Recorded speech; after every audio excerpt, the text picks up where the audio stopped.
Tally Prime. Can users multi-create ledgers, group items in Tally Prime from one single click?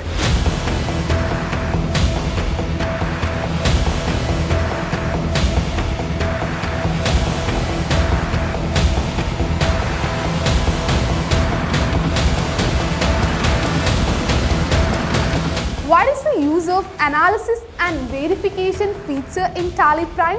Can multiple ledger entries be selected rather than one by one?